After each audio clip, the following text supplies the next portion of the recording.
everyone, welcome back to our community, and if you're new, I'm Jen. I focus on all things healthcare.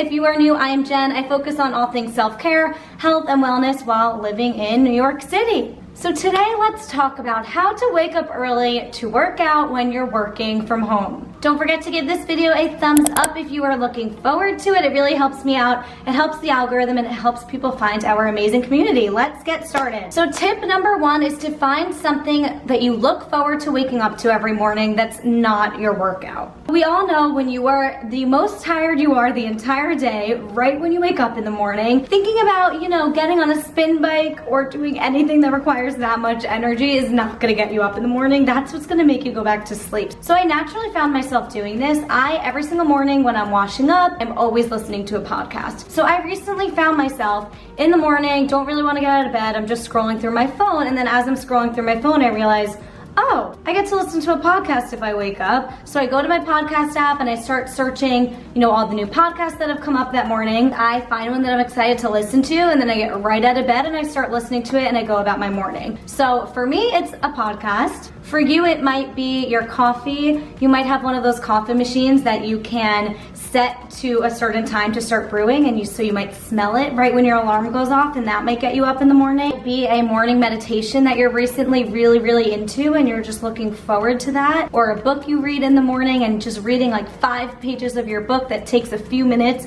of your morning that you're excited for. That is going to get your brain moving, get you woken up without focusing on the workout. You're just naturally waking up and doing something else that you enjoy first. Something else that can help you that is kind of workout related is if you have an accountability partner, if you have a best friend and you guys were talking about, let's wake up early 3 times a week this week to get a workout in. You guys might say, let's call each other in the morning and make sure that we're up. And so you know that you have that phone call in the morning and you wake up and you're like, oh, I gotta call my best friend, and you're excited to do that. You're excited to motivate each other. As long as you're not waking up right away and thinking, gotta go on the treadmill, that's what's gonna make you snooze. So just try not to put as much pressure on the workout aspect of it when you're waking up, and try to think of some other things that you can look forward to that come before the workout. All right, tip number 2 is lighting. So you might have heard of seasonal depression before. You know that feeling when it's when it's winter time and it's dark, it's cold. If you live in New York like me, it's snowy. You're just more in the mood to sit inside and be more depressed.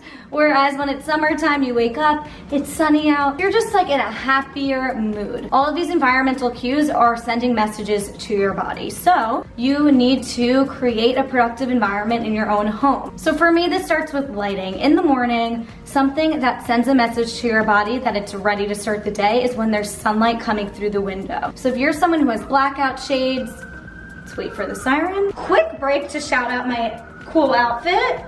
I keep telling my boyfriend that these are my space pants. They are all access from Bandier. So if you're someone who has blackout shades and you're like, I do not want to be woken up by the sunlight in the morning, I need it to be pitch black, you're probably also the same person that has trouble waking up in the morning and snoozes your alarm, where for me, as you can tell from this intense light that is shining on my face, I have these huge windows, and no matter what I try, I cannot keep it dark in the morning, but I kind of like it. However, in my past apartments and when I'm home at my parents' house, I do always lift the shades a little bit if they're too dark, because I do like some sunlight in the morning. It helps me get up. I love sleep, I really do. So if my room is really dark, that's telling me that it's too early for me to get up. It's still sleep time. Moral of the story, I really suggest that you open your shades a little bit, and if you don't like that, if that's just not your jam, I recommend making it a habit that every single morning you wake up, right when your alarm goes off, you open your shades or you turn on your bedside lamp or whatever it is,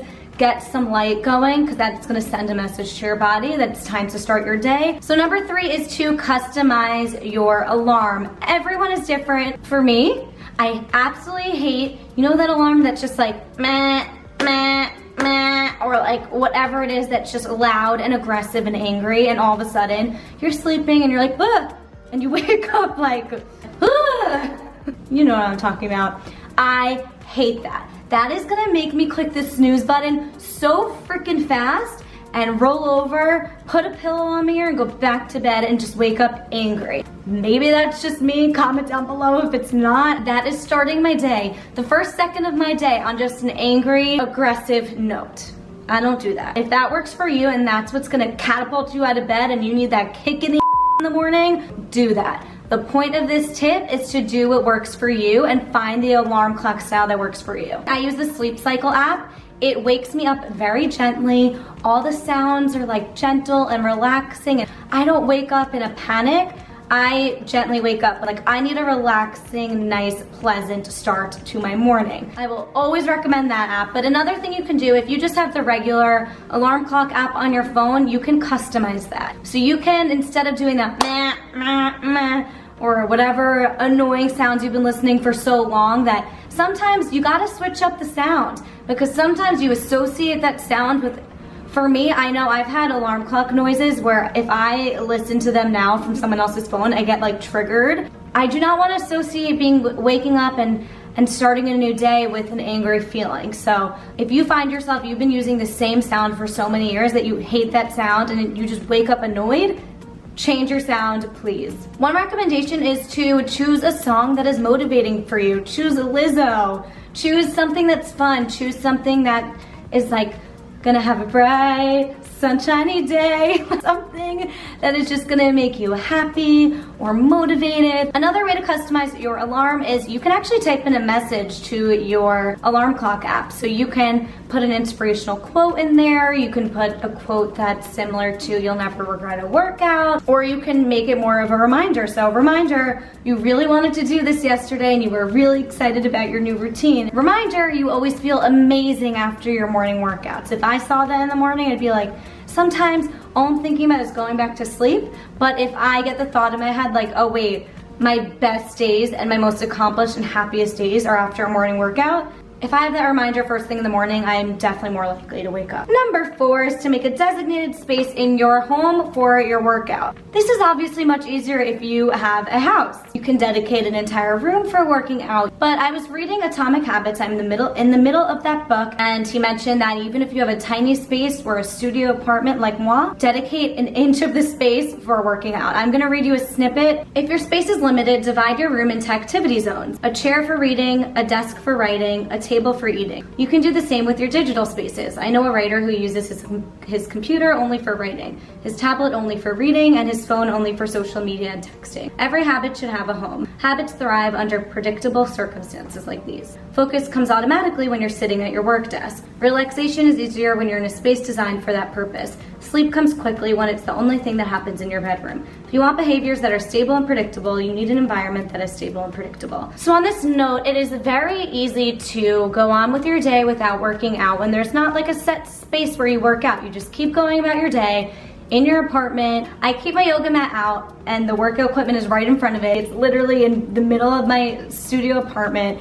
And it makes 0 sense at all, but it has a spot. And the second I step onto that mat, I am in the gym area, and that is the association with that area. So you could do this with anything. You don't need a huge house to have separate areas designated for separate habits. It's just the cues of that area or of that phone or whatever it is triggers the response that you want, which is your habit of waking up early to work out while working at home. Okay, the next tip is one that I just mentioned briefly, which is workout classes. So if you watched my last video of this, I told you guys that a major accountability factor for me was workout classes or signing up for workout classes in the gym, because I knew that I would lose my money or get some sort of penalty at the gym if I didn't show up. So there are a ton of workout classes and studios that are being live streamed online right now. There are digital studios, there are one-off classes that you can buy. I'll get into the specifics in a second, but treat these like a real workout class. It'll give you a sense of urgency. You might even find yourself rushing so that you don't miss the start of the live streamed class. You may find yourself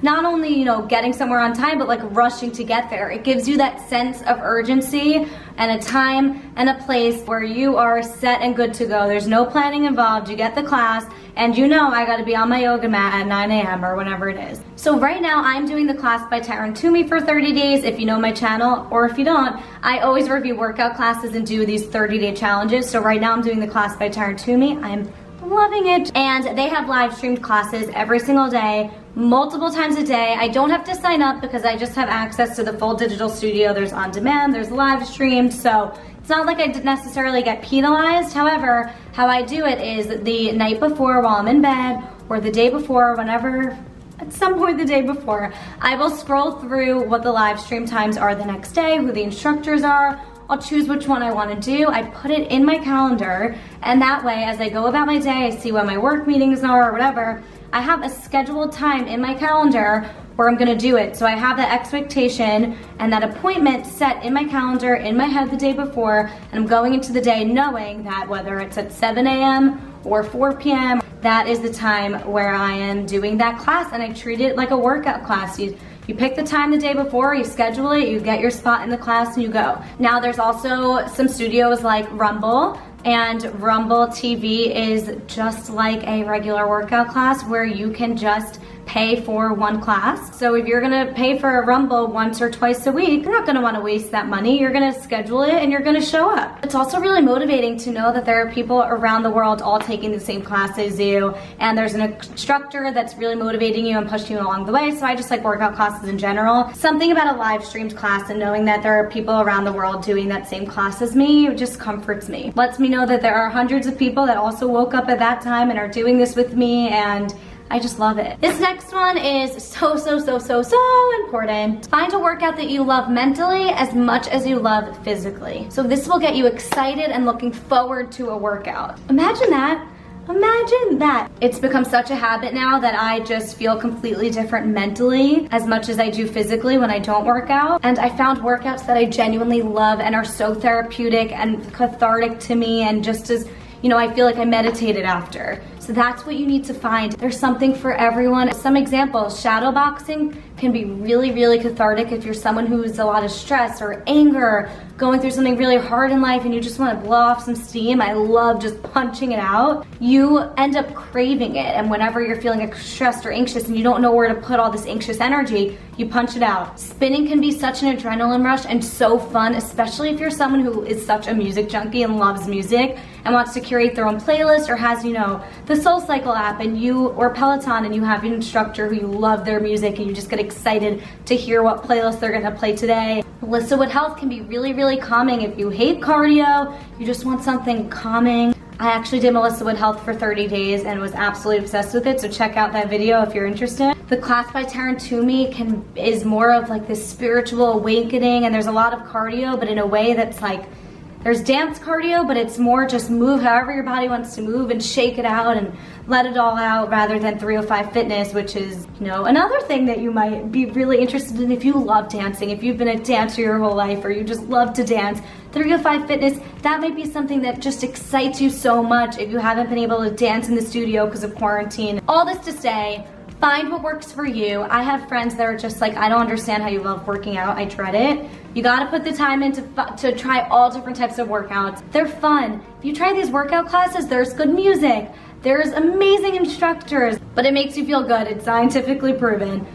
Find what works for you. Now's the time. Try out different classes, try out different instructors. You might even make a schedule for yourself where you're like, Tuesdays and Thursdays, those are my yoga days.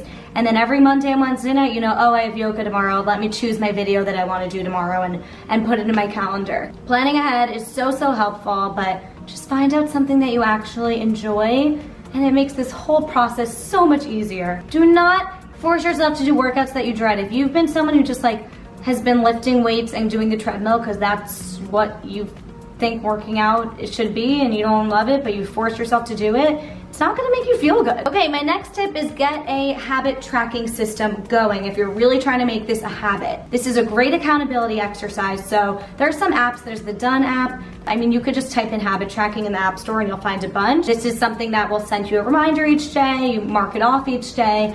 I don't like relying on my phone. I'm more of a to-do list girl, so I like to put workout on my to-do list every single day. Not always gonna get to it, obviously. And then it becomes a habit because every single day you're putting in your to-do list, you're expecting it. You can also do a calendar. Right behind me, I have this whiteboard calendar. It's from Amazon, like $12. The U Brands whiteboard, I can link it down below. And just mark off every single day your workout, or plan them out a week in advance. Whatever your method is, there are ways to track habits and you should do that. From this past New Year's Eve, actually, my last video about New Year's resolutions, I went through like 10 different ways you can track your habits, from putting flashcards around the house to things that I just mentioned. So if you want a whole video on habit tracking, I have a New Year's resolution video. You should check that out. Last but not least, it's definitely one for the girls that love clothes out there. Get some cute outfits. Get excited to wear them. It sounds so silly and it's so unnecessary, by the way. I haven't shopped in like 7 months because of quarantine, and I was like, I'm gonna get some new outfits.